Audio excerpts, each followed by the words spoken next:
नमस्कार दोस्तों, निधि लोक के चैनल में आप सभी का स्वागत करती हूँ। बहुत प्यारा सा पुराना देवी गीत लेकर आए हूँ। अच्छा लगे तो प्लीज़ कमेंट के माध्यम से प्यार दिला देना। गीत कैसा लगा। केथुआ कूचिया केथुआ वाला गई मुठिया हो कवानी मैया ना निहुरी बटोरई घर आंगनवा हो कवानी मैया ना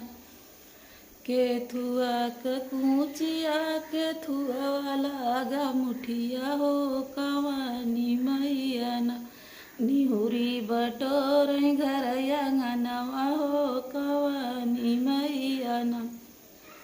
सोनवा कूचिया रूपे कला गई मुठिया हो किसा तौ बहिनी ना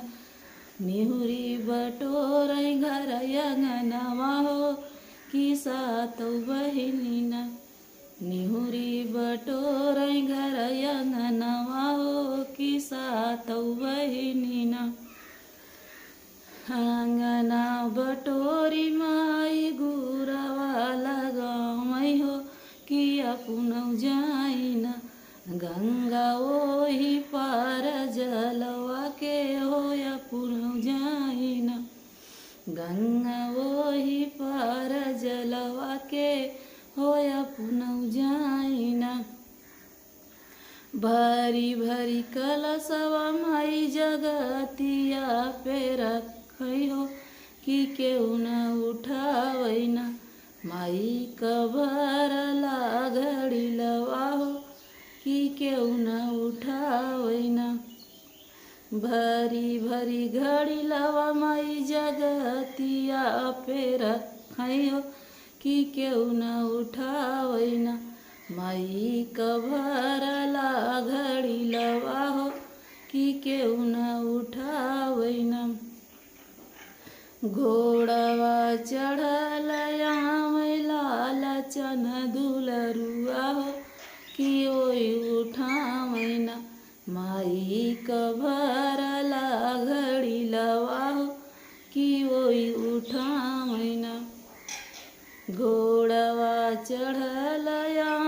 लाल चन दुलरुआ हो कि ओई उठावैना माई कबर ला कलशवा हो कि ओई उठावैना कवने नाते मोर कलशा उठाया हो कवन हो नतवाना हम मैया चरा ओढ़ाया हो कवन हो नतवाना कवने नतवा हमरा कलशा उठाया हो कवन हो नतवाना हम मैया चरा ओढ़ाया हो कवन हो नतवाना भैया के नाते बहिनी कलशा उठाए हो बहिनिया नतवाना तोहैया चरा ओढ़ाए हो बहिनिया नतवाना